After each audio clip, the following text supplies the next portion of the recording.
네, 안녕하십니까? 안녕하십니까? 네. 네, 마지막 시간입니다. 마지막 시간이라고요. 네. 자, 정답을 알고 계십니까? 모릅니까? 평균이 75점이 나왔대요. 자, 1번의 정답은 2번. 2번의 정답은 5번. 3번의 정답은 4번. 4번의 정답도 4번. 5번에 5번이고요. 왜? 자, 6번에 4번. 7번에 3번. 8번에 3번. 9번에 1번. 10번에 2번. 11번에 1번. 12번에 5번. 13번에 5번. 14번에 2번. 15번에 2번. 16번에 3번. 17번에 5번. 18번에 4번. 19번에 2번. 20번에 3번. 21번에 1번. 22번에 4번. 23번에 1번. 24번에 2번. 25번에 1번. 26번에 2번. 27번에 5번. 28번에 좀 어려운데 4번. 29번에 2번. 30번에 1번. 31번에 2번. 32번도 1번. 31번에 2번. 32번은 1번. 33번에 4번. 34번에 3번. 35번에 4번. 36번에 1번. 37번에 3번. 38번에 2번. 39번에 5번. 40번에 1번.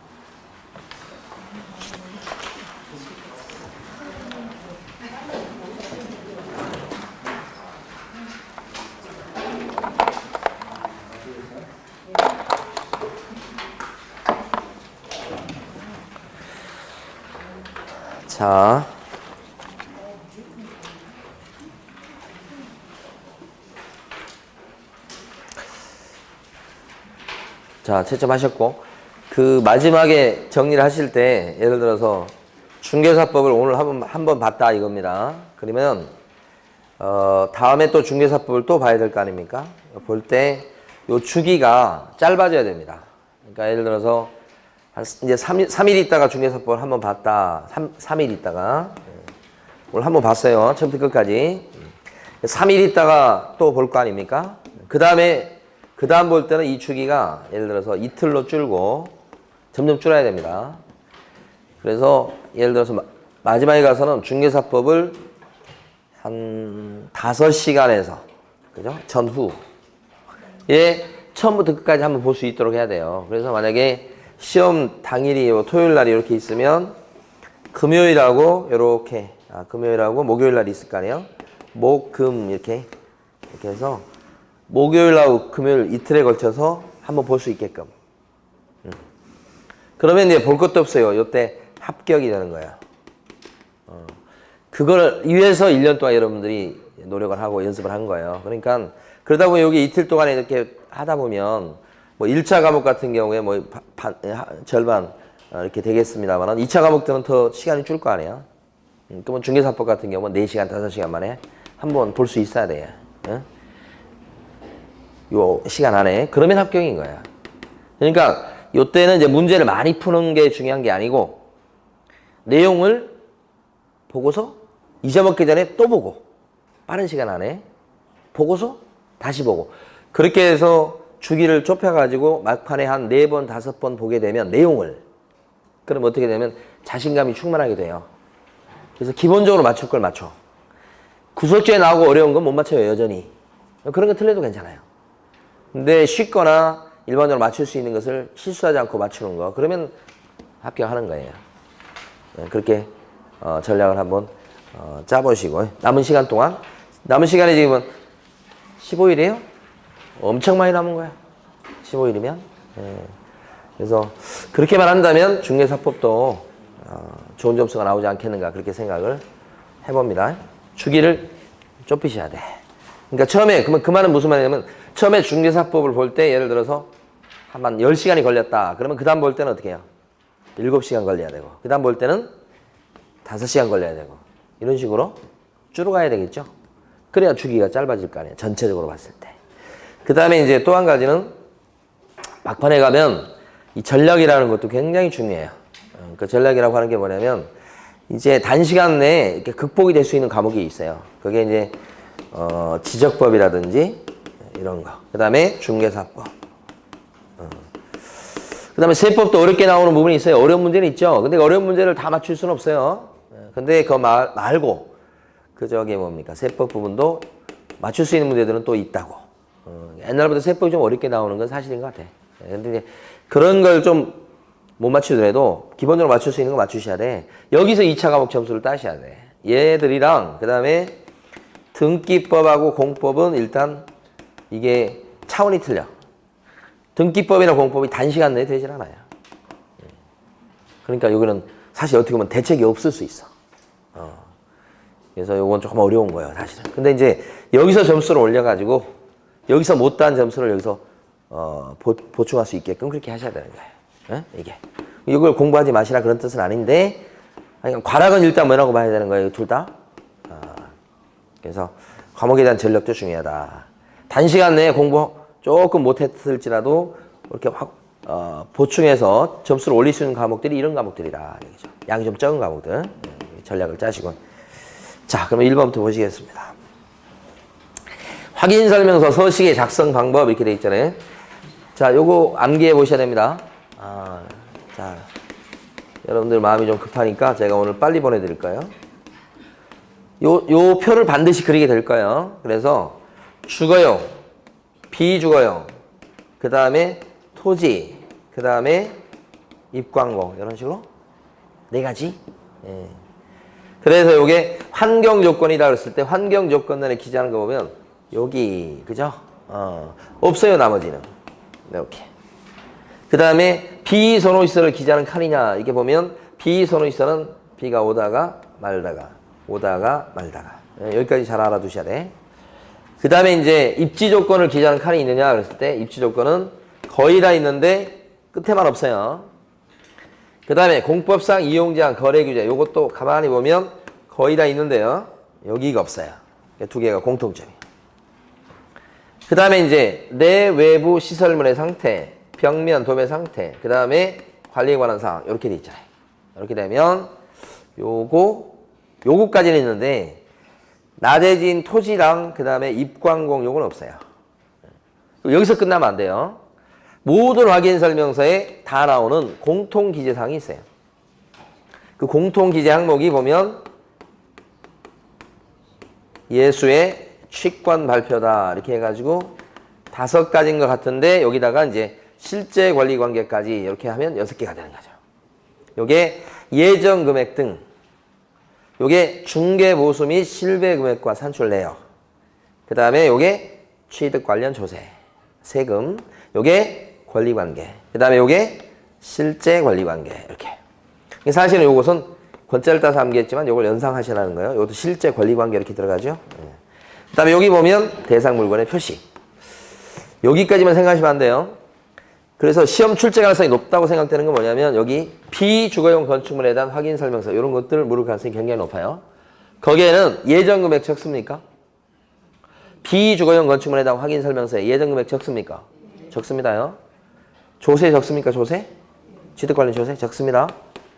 임대차의 경우에는 제외시킨다고 하지만 적을 게 없으니까 그래도 공통사항입니다. 주의하셔야 돼요. 1번에서 보면 비주거용 건축물에 대한 확인 설명서에는 환경 조건을 기재한다. 거짓말이죠? 안 적어요. 2번 지문은 토지에 대한 확인 설명서 서식에는 비선호 시설을 기재합니다. 기재합니까? 토지니까요. 기재합니다. 2번이 정답. 3번은 비주거용 건축물에 대한 서식에는 두 번째 거 비선호 시설을 갖다가 기재합니까? 안 적죠? 비주거용 물어봤으니까요. 안 적습니다. 그 다음에 4번은 입관공 확인 설명서 서식에는 입지 조건요. 기재합니까? 안 적죠? 이렇게. 5번 토지에 대한 확인 설명서다 그러면 그때 환경 조건 기재하지 않죠? 네, 그래서 정답은 2번이 됐고요. 최근에 시험 문제가 이렇게 어떤 서식의 비교랄까 이런 내용이 최근 시험에서 많이 나왔어요. 그래서 요걸 대비를 꼭 하셔야 되고. 자, 2번 봅니다. 틀린 것은 이렇게 했는데 별 내용이 없어서 5번 보시면 보증만한 채권을 양수한 금융기관은 우선 면제권을 행사하기 위해서 임차인을 대의해서 임대차 계약을 갖다 해지할 수 있어요, 없어요? 없습니다. 자, 결론 봅니다. 결론 이렇게 세 가지 결론을 내려봐요. 자, 금융기관이 보증금만한 채권을 갖다가 양수하면 그때는 우선 면제권을 뭐요? 승계한다. 이렇게 된 거야. 그렇지만 임차인까지 된 건 아니죠. 임차인까지 된 게 아니니까 금융기관은 어떻게 하느냐? 임대차 계약을 갖다가 해지할 수 있습니까? 해지는 안 되는 거. 그죠? 아무리 보증만한 채권을 양수했다고 해도 여기서 그래서 우선 면제권을 승계했다고 해도 해지는 못 합니다. 자, 두 번째 거. 뭐냐면 이렇게 보증만한 채권을 양수한 상태에서 만약에 임차인이 기존 임차인이 있죠? 임차인이 대항 요건을 상실합니다. 주소 옮기거나 이사 갔다는 얘기입니다. 그러면 이 금융기관의 우선 면제권은 어떻게 될까요? 어떻게 될 것 같아요?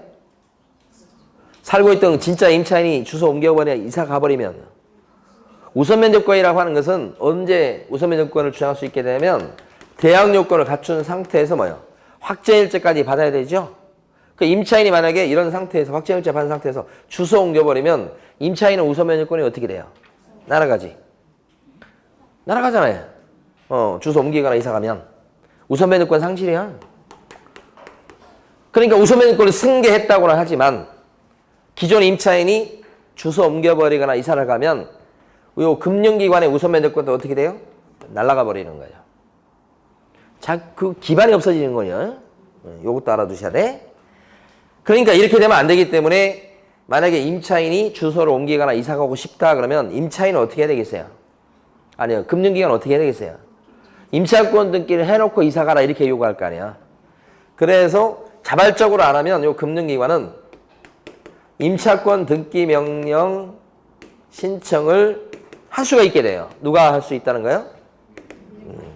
이때는 임차권 등기 명령 신청을 직접 행사할 수 있는 건 아니고 어떻게 해요? 임차인을 대의해가지고 임차인의 권한이니까 이게 대의해서 할 수 있다 이렇게 되는 거지. 응? 이렇게 세 가지 결론. 우선 면제권을 승계한 금융기관은 임대차 계약 해지를 못한다. 근데 혹시라도 임차인이 주소를 옮기거나 이사가 버리면 우리 금융기관도 우선 면제권을 상실하게 된다. 그렇게 안 되려면 우리 금융기관은 임차인을 대의해서 뭘 해둬야 되겠다. 임차권 등기 명령 신청을 대신해서 대의해서 해둬야 되겠다. 그러면 어떻게? 우선 면제권을 그대로 뭐예요? 유지시킬 수 있죠? 일단 우선 면제권을 어떻게 해요? 유지. 세 가지 결론. 아주 중요한 거였습니다. 그러니까 시험에 한 번도 나온 적이 없는 거. 조문이에요, 조문. 네, 그래서 나올 가능성이 높다 이렇게 보이고. 자, 3번 보시겠습니다. 이번에 상가 건물 임대차를 중개하면서 설명한 내용 중 옳은 것은 그랬어요. 기억본에 보면 임차인은 임대인에게 임대차 기간이 만료되기 3개월 전부터 1개월 전까지 갱신 요구를 할 수 있는 게 아니고 갱신 요구는 언제까지 할 수 있죠? 6개월 전부터 1개월 전까지죠. 갱신 요구입니다, 지금. 자, 비교하실 게 기존 임차인이 권리금 받아먹기 위해서 신규 임차인을 갖다가 임대인한테 데려가면 임대인은 신규 임차인과의 임대차 계약을 체결해 줄 의무가 생기게 되죠. 원칙적으로. 그렇죠. 원칙적으로. 안 했다간 손해배상 당하죠. 그때 언제까지 데려가야만 임대인은 임대차 계약을 체결해 줄 의무가 생깁니까? 3개월 전부터 종료 시까지요. 아직 바뀌기 전 내용으로 알고 계셔야 된다고 그랬습니다. 아마 거의 바뀌기 전 내용으로 시험 보게 될 가능성이 높아요. 지금 분위기로는. 그래서 3개월 전부터 종료 시까지. 그거하고 갱신요구는 틀리죠? 갱신요구는 언제부터? 6개월 전부터 1개월 전. 그죠? 자, 니은번. 임대인의 동의를 받고 전대차 계약을 체결한 전차인은 임차인의 갱신요건 행사 기간 이내 직접 임대인에게 갱신요건을 행사할 수 있다. 전차인의 갱신요건은 시험에 여러 번 나왔어요. 근데 전차인은 갱신요구를 갖다가 임대인의 동의가 있는 적법한 임대차일 때 임차인을 대의회에서 행사할 수 있다. 이렇게 공부했죠. 그게 맞는 거예요. 그러니까 직접 행사한다는 말이 틀렸죠. 그래서 지금까지 기출문제에서는 요걸 맞는 지문으로만 한 4번 정도 출제했을 거예요. 틀린 지문으로 나올 때 대비해서 집어넣은 거예요. 직접 그러면 안 돼요. 디귿번. 상가 임차인이 3개에 달하도록 차임 연체한 사실이 있을 때 임대인은 임차인의 갱신 요구를 갖다가 거절해 버릴 수 있을까 없을까? 있다.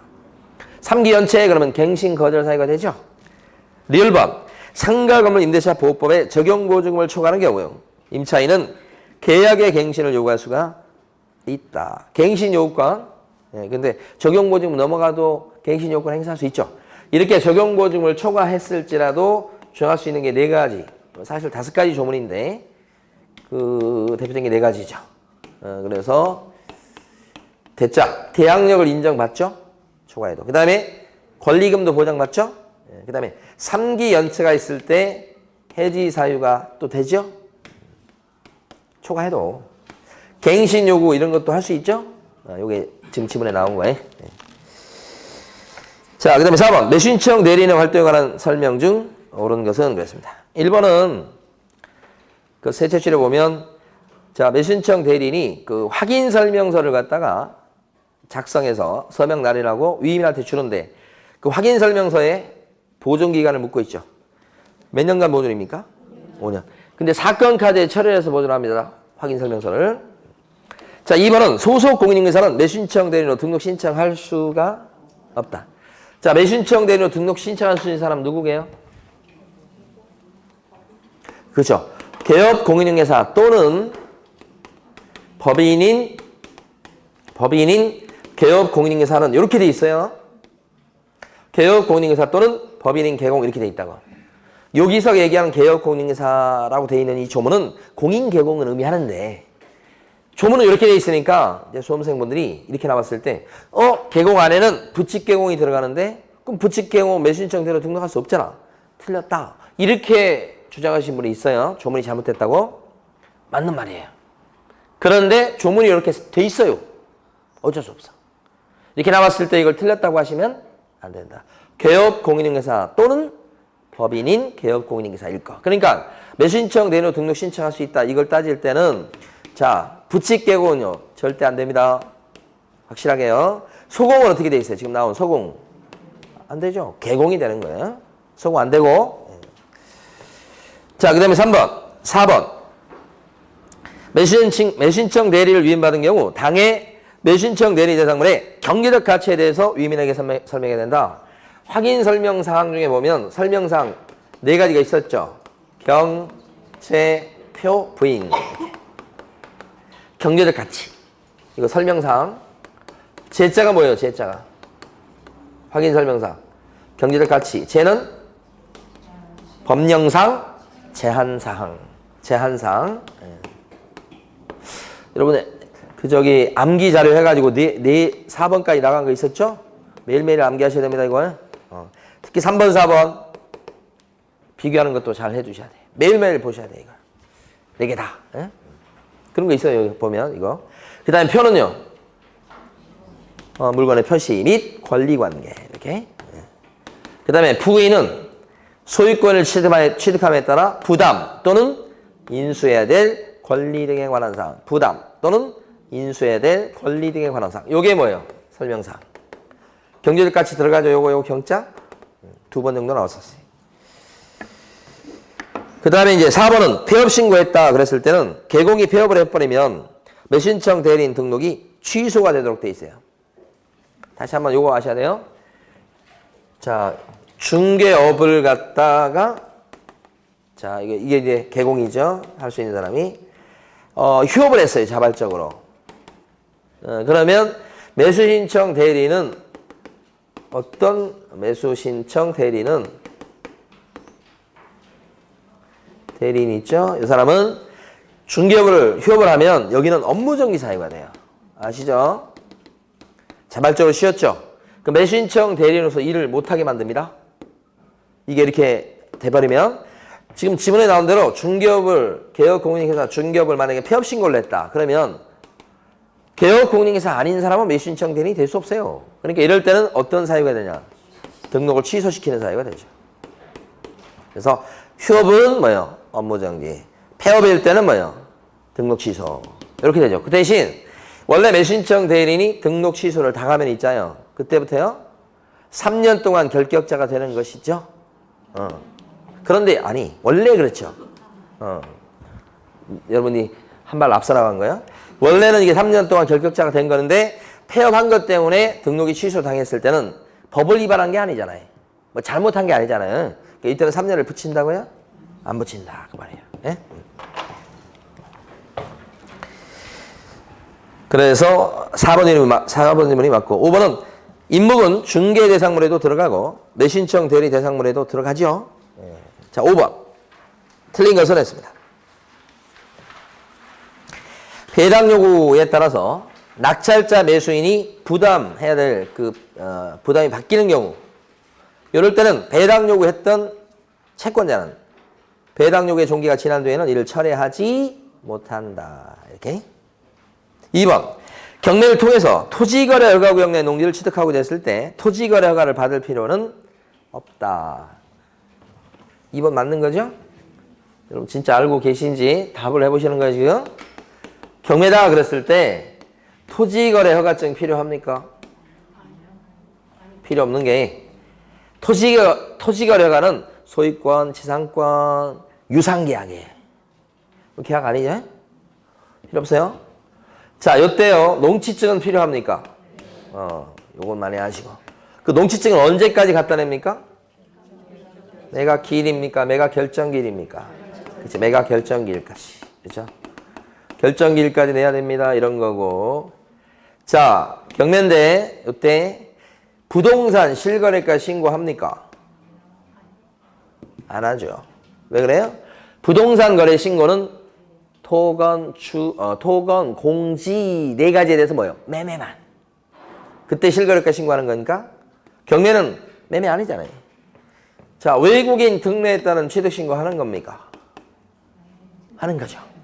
외국인 특례는 소유권 취득이니까 계약을 원인으로 취득하는 경우뿐만 아니라 상속이나 경매처럼 계약 외 원인으로 취득하는 경우도 들어가죠. 규제 받는다고요. 이렇게. 여기서는 요거 하나 물어보고 있는 거죠. 여기서는. 그 다음에 3번. 재매각 절차는 종전에 정한 최저 매각 가격, 그 밖의 매각 조건을 그대로 적용합니다. 그래서 재매각 절차는 이렇게 돼 있잖아요. 그러면 재매각 왜 하죠? 대금 납부를 안 했으니까 다시 하는 걸 재매각이라고 부르죠. 이때는 다시 재매각 절차로 넘어갈 때는 최저가를 저감을 해서 다운 시킵니까? 안 한다. 이거지. 자, 그러니까 그 밖의 매각 조건을 그대로 적용하고 다운시키지 않는다는 거예요. 종전 최저가로 그대로 들어갑니다. 4번. 차순위 매수인고인은 매수인이 대금을 모두 지급하면 매수에 책임이 없게 되고 이거 좀 어려워요. 차순위자는 정해놓는 경우가 있죠. 원래는 최고가를 정합니다. 근데 경우에 따라 차순위자를 정해놓은 경우가 있다. 차순위자는 어디에 써먹으려고 정해놓죠, 이 사람? 최고가가 대금 납부를 안 하면 다시 경매를 하는 것보다는 어차피 그 물건에 대해서 관심 있는 사람이니까 이 사람한테 낙찰받을 수 있는 기회를 주려고 하는 거죠. 다시 하지 않고. 그러니까 최고가를 정해놓으면서 경우에 따라서는 차순위자를 정해놓은 경우도 있다. 많지는 않아요. 그럼 돈 안 냈어요, 여기서. 그럼 재매각으로 가는 게 아니고 뭐예요? 이렇게. 그러려고 차순위자 자격을 최고가 요 선행 금액하고 차이가 많이 안 나도록 그렇게 정해놨죠? 그렇죠? 자, 그게 차순이자입니다. 그런데 만약에 최고가가 대금을 납부 안 했을 때 이 사람이 필요한데 대금을 내보냈어요. 그럼 여기는 어떻게 해? 쓸모없는 사람이 되는 거예요. 여기는? 그럼 그때 아직 안 찾아왔던 매수신청 보증금, 입찰 보증금을 어떻게 해? 찾아올 수 있게 됩니다. 드디어. 입찰 보증금을. 그러니까 거기 입찰 보증금을 어떻게 해? 즉시 돌려달라고 신청할 수 있다. 돌려받는다는 얘기예요. 결국은. 차순이자한테 돈 빼줍니다. 돈 돌려줍니다. 5번. 민법이나 상법 그 밖의 법률에 의해서 우선 변제 청구권이 있는 채권자는 이게 확정일자 받은 임차인이 대표적이에요. 아니면 소액 임차인이 대표적이에요. 이런 우선 변제 청구권이 있는 채권자는 언제까지 배당 요구해야 된다? 배당 요구의 종기까지. 결정 기일까지가 아니고 배당 요구의 뭐예요? 종기까지. 5번 틀렸죠. 6번은 자, 거민제도를 묻고 있습니다. 6번에 1번을 보면 교육공인회사 갑은 자신의 이름으로 계약서에 거민을 신청할 수 있다 그랬죠. 거민 신청? 갑이 자신의 이름으로 거민 신청할 수 있다. 예, 맞는 얘기. 개공도 신청할 수 있어요. 2번 엑스토지의 소유권을 이전받은 병이 매수대금의 지급을 위해서 엑스토지에 저당권을 갖다 설정한 경우 저당권 설정 계약서는 거민 대상이 뭐예요? 아니다. 저당권 설정 계약서는 거민받는 거 아니죠? 3번 병이 엑스토지에 대해서 매매를 원인으로 소유권 이전 정권 보존을 위한 가등기에 기한 본등기를 한다고. 가등기 신청할 때는 거민계약서 낼 필요 없죠. 근데 본등기 신청할 때는 내는 거. 그죠? 4번 갑이 부동산 거래 신고 필증을 발급받았어도 계약서에 거민을 받지 않는 한 소유권 이전 등기 신청할 수는 없다. 아니죠. 부동산 거래 신고했을 때는 신고 필증을 받게 되면 거민 받은 것으로 뭐예요? 의제죠. 네, 그래서 틀린 얘기. 4번이 정답이죠. 틀린 거. 5번 병으로부터 거민 신청을 받은 엑스토지의 소재지 관할청이 거민을 할 적에는 형식적 요건의 구비 여부만을 확인한다. 맞죠? 거민 도장 찍어줄 때는 기재사항이 기재되어 있는가 그것만 보고 찍어주는 거. 최근에도 어떤 그 부동산 사장님이 부동산을 소개시켰는데 대출이 안 나온 거예요. 왜 안 나오냐면 위반 건축물이야. 그래가지고 위반 건축물인 것을 갖다가 확인을 해가지고 제대로 했어야 되는데 그걸 확인 안 하는 바람에 대출이 안 나버린 거예요. 골치 아프게 생겼어요. 그게 지금 건축물 대장상으로 목조 건물로 지금 나와요. 근데 가면 이제 벽돌집으로 돼 있어. 그럼 이거 어떻게 된 거야, 이게? 제대로 건축 허가 받아서 지었으면 건축물 대장이 이걸로 나와야 될 거 아니야. 건축물 대장은 이렇게 돼 있고, 대장은. 실제는 어떻게 돼 있다고? 벽돌로. 에? 위반 건축물 대장, 예. 그러니까 건축물 대장을 기본적으로 본다건데, 그건 뭐냐면, 건축물 대장상에 나와 있는 그런 그 상황과 실제 상황이 맞는지를 보라, 이 말이에요.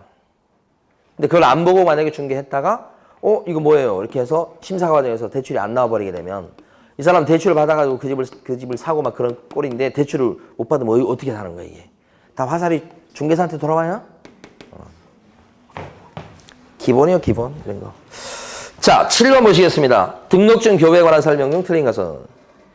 자, 다 맞는데 3번 보시면 자격증 및 등록증을 잃어버리거나 못 쓰게 됐을 때 시도지사에게 재교부 신청한다. 왜 틀렸어요? 여기 등록증은 시도지사한테 재발급 신청이 아니죠. 자격증이야 시도지사한테 재발급 신청하는 게 맞지만 등록증은요. 어디에다가 재발급 신청해야 돼? 등록관청. 그것 때문에 틀렸어요. 4번은 요게 맞는 겁니다. 4번은 자격증이나 등록증 교부는 국토부령으로 정하는 바에 따라서 준다 이 말이에요. 교부한단 말이에요. 그래서 이거 맞는 거고. 국토교통부 장관이 준다는 뜻이 아니에요. 국토교통부령 법으로 정하는 바에 따라서 여기 발급한다 이 말이니까 4번은 맞는 겁니다. 8번요. 거의 다 맞추셨어요. 여기서 중개대상물에 해당되지 않는 거. 기업번에 나온 행정예산 안 됩니다. 리얼번에 나와 있는 세차장 구조물 안 되죠. 리얼번에 나와 있는 대토권도 안 되죠. 디귿번은 됩니다. 요게 아파트 분양권이죠. 9번은요. 등록 기준에 등록에 관한 설명 중 틀린 것은 1번이 틀렸어요. 어디 가요? 좀 어려운데. 법인인 교육공인회사로 등록 신청하기 위해서 2억 원 이상을 액수가 이게 틀렸다고 보는 것보다는 2억 원 이상을 보증 설정을 해야 된다. 이렇게 되면 보증 설정이라고 하는 게 등록 요건이 된다는 얘기예요. 등록에 필요한 요건, 기준은 뭐죠? 자실사. 등록이 필요한 요건은 자격증 따고 실무교육 받고 사무실 얻어놓으면 등록이 나는 거죠. 등록이 되고 나서 그 뒤에 업무 개시 전까지 하는 게 뭐예요? 보증 설정이죠. 법인이니까 2억 이상 해야 되겠네. 그러니까 여기는 뭐가 틀린 거예요? 시점이 틀렸어, 시점. 보증 설정을 2억 이상 해놔야 등록이 난다 이 말이잖아요, 지금. 틀렸죠? 네, 그래서 1번이 틀렸습니다. 10번요. 자, 2015년 10월 23일 현재 이렇게 되어 있는데 1번은 지금 그때 기준에 했을 때 결격자인 사람을 골라라 이거죠. 1번은 2009년 4월 15일 파산 선고를 받았습니다. 파산 선고 받은 사람은 결격자가 됐죠? 언제요? 언제까지? 파산 선고를 받고 복권 내기 전까지 결격자일 거예요. 이 사람 복권이 언제 됐냐면 2015년 4월 15일 날 복권 냈으니까 4월 15일 날 이 사람은 결격사에서 벗어났어요.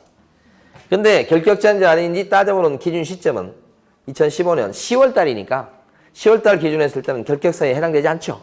그 얘기. 2번은 거짓으로 등록했다. 거짓 등록이 부정 등록이에요. 이랬을 때는 절대적 등록 취소예요. 따라서 2012년 11월 15일 날 등록이 잘렸다 이렇게. 그럼 등록 취소됐으니까 잘못해서 이때는 원칙적으로 3년 동안 결격자가 되는 거죠. 그래서 2015년 11월 14일까지는 결격자야. 2015년 11월 15일부터 벗어난 거니까 2015년 10월 23일을 기준으로 해서 딱 보면 이 사람은 언제요? 결격자인 상태. 정답은 2번이죠. 3번은 벌금 나오면요 반드시 삼과랑인가 보셔야 돼. 중개사법 위반 아니죠. 무조건 결격자 아닙니다. 벌금과 관련해서는 삼과랑이 아니면 4번 지문에 선고위에 나왔죠. 착갈선자. 무조건 결격자가 아니죠.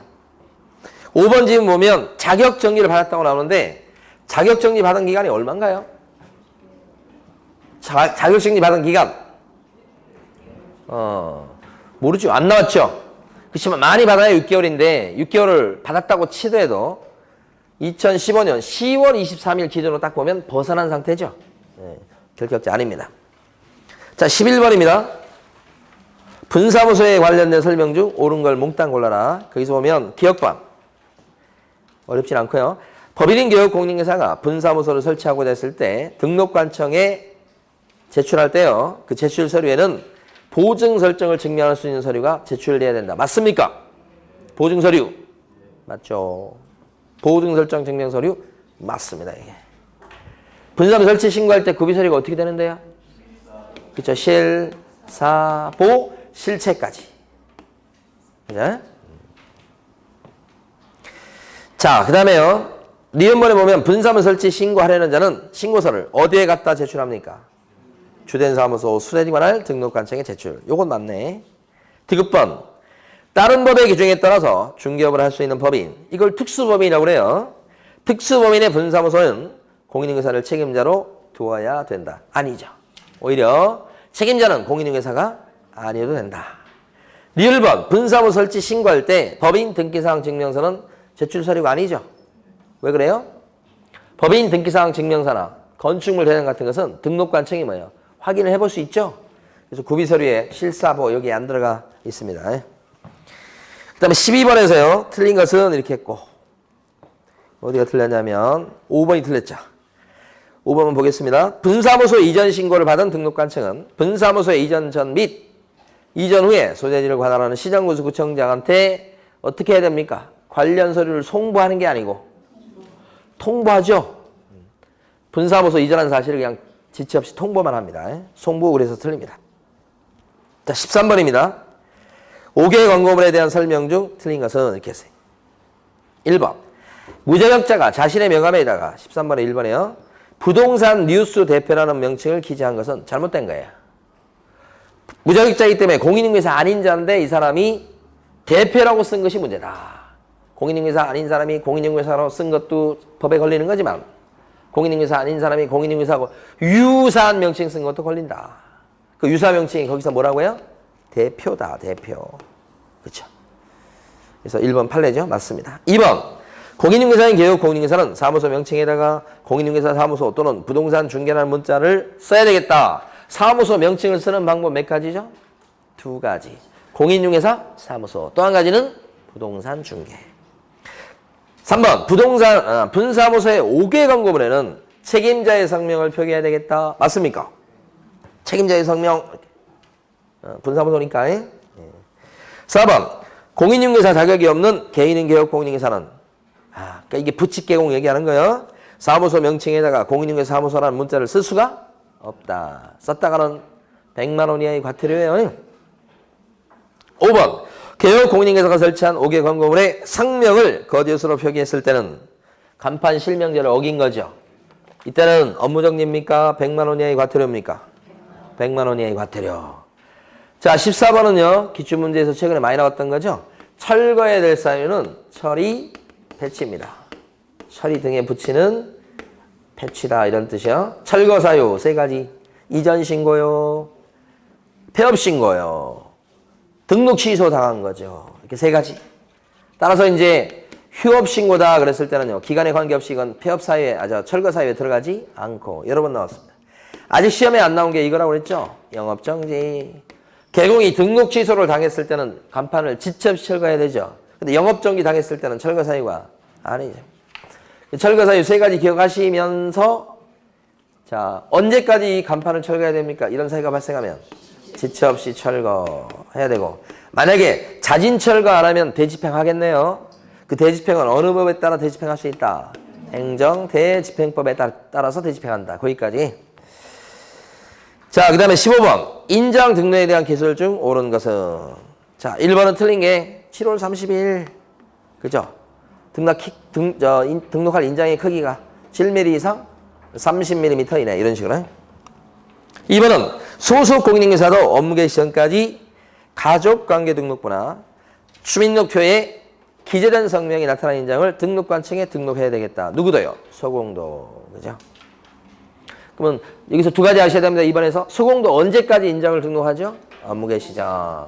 개설 등록 전 뭐 그런 거 아니고 업무 개시 전. 그 다음에 어떤 인장을 등록하죠? 이런 자연인은 가족관계 등록부, 주민등록표에 기재된 성명이 나타난 인장 이렇게 한다고 그랬죠?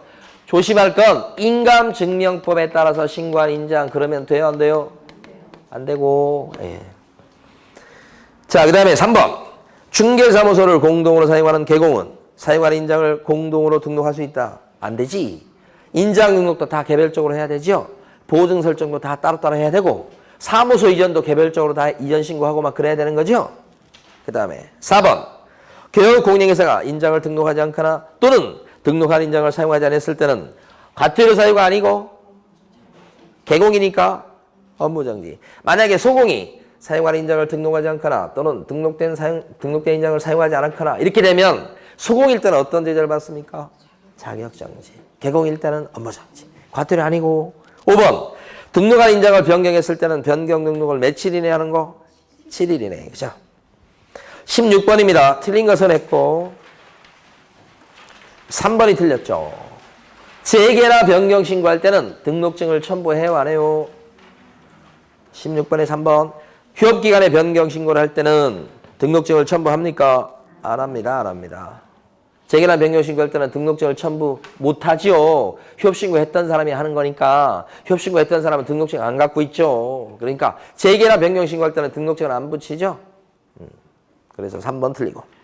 자, 17번 겁니다. 전속중개계약에 관한 설명 중 옳은 것은? 1번은 전속중개계약을 체결했을 때는 지체 없이 중개 대상물에 관한 정보를 정보망 등에 공개된다. 지체 없이 공개 아닌데 7일 이내 공개. 2번 전속중개계약을 체결한 개공은 거래 예정 금액을 부동산 거래 정보망 등에 공개해야 되지만 임대차의 경우에는 공개하지 아니할 수 있다 그랬죠. 예정 금액은 공개해야 되는 거고 임대차도 공개해야 되는 겁니다. 그러면 2번 지문을 맞게 고치려면 예정 금액을 뭘로 바꾸면 돼요? 공시지가로 바꿔놓으면 맞는 얘기가 됩니다. 3번. 의뢰인의 유효기간 내 개업공인중개사가 소개한 상대방과 개업공인중개사를 배제해서 직접 거래했을 때는 지불해야 될 중개보수의 50% 범위 내에서 소요된 비용을 지불해야 되겠다. 어떻습니까? 배제 케이스입니다. 배제 케이스. 소개시켜줬더만 빼버리고 자기들끼리 한 겁니다. 빼버렸기 때문에 이때는 뭐예요? 위약금 100%입니다. 그 위약금이라는 건 뭐예요? 지불해야 될 중개보수에 해당하는 금액만큼을 위약금으로 줘야 되는 거지. 50% 범위 내에서 비용 정도가 아니고 위약금을 물을 문제입니다. 3번 틀렸죠? 4번 전속 중개계약의 유효기한 내 의뢰인이 스스로 발견한 상대방과 거래계약을 체결해도 괜찮습니까? 스스로 발견한 사람과 계약을 체결하는 것은 가능합니다. 그러니까 위약금을 물어줄 필요가 없습니다. 이런 케이스는 대신에 전속 중개계약이라는 것을 갖다가 의뢰를 받고서 이미 지출한 비용이 있다면 그 지출한 비용에 대해서는 우리 전속으로 의뢰한 의뢰인이 물어줘야 되겠죠. 다만 그 물어주는 것도 쓴 비용 100%가 아니고 중개보수의 50% 범위 내에서 실제 쓴 비용을 물어주라. 그렇게 돼 있다는 거지. 5번 중개 의뢰인의 비공개 요청에도 불구하고 중개 대상물에 대한 정보를 공개했을 때는 등록관청은 6개월 이하 범위 안에서 업무 정지를 명할 수 있다. 그랬습니다. 비공개 요청을 받고도 중개사물에 대한 정보를 공개하면 어떤 제재를 받나요? 이게 우리 암기할 때 정자를 따서 암기한 거죠. 손기정시할 때 정자인데. 그죠? 손기정시는 뭐 회사에다가 3회 이상 사금 22년과 거금을 투자했다. 이거 나온 거 있잖아요. 6개월 임시이사를 개만 손기정시는 그거. 이 정자가 뭐예요? 정보 공개 의무 위반. 7일 내에 정보를 공개될 걸 공개하지 않거나 공개하지 말라고 그랬더니 거꾸로 공개해버렸다. 이게 정보 공개 의무 위반. 내용 두 가지죠. 이름은 뭐예요 이게? 임등치. 그죠? 임등치니까 등록 취소할 수 있겠다 이거고 안 할 수도 있겠죠. 안 했을 때는 뭣도 가능하다. 업무 정지가 된다. 5번 지문이 결코 쉬운 지문이 아닙니다. 이게. 18번요. 틀린 것은 이렇게 했고 다 맞추셨어요. 4번 틀렸죠? 지정 신청을 받은 때부터 언제까지 지정 여부를 결정한다? 30일 이내죠. 14일은 요거 어디 나오는 거예요? 14일. 14일은 어디 나온 거예요? 매수신청 대리인이 되겠다고 지방법원장한테 매수신청 대리인 등록 신청을 했을 때 심사기간이 며칠이에요? 14일이에요. 14일 내 매수신청 대리인으로 지정해주라 이렇게 돼 있죠. 14일 이내. 그때가 14일입니다. 19번입니다. 법인인 기업 공인인계사가 개업할 수 있는 업무를 모두 고른 것은 그랬습니다. 14조 업무를 지금 묻고 있죠. 기업권에 나와 있는 토지에 대한 분양대행이다. 그러면 법인 업무가 아니죠. 분양대행 그럼 뭐예요? 상업용 건축물과 주택에 대한 분양대행이 대행자 나오는 거예요. 법인 업무니까. 2번, 니은번에 나와 있는 이용, 개발 및 거래에 관한 상담. 요게 뭐예요? 부동산 컨설팅. 법인 업무가 되죠. 이때는 상대방 고객은 누구를 대상으로 하든 다 법인 업무입니다. 디귿번 요것도 법인 업무죠. 이 사업체 소개도. 그렇지만 리을번에 나와 있는 공인중개사를 대상으로 한 중개회 경영기법 제공은 법인 업무에 들어갑니까? 안 들어가지. 누구를 대상으로 하는 것만 들어가요? 개공을 대상으로 하는 것만. 리을번도 아니죠.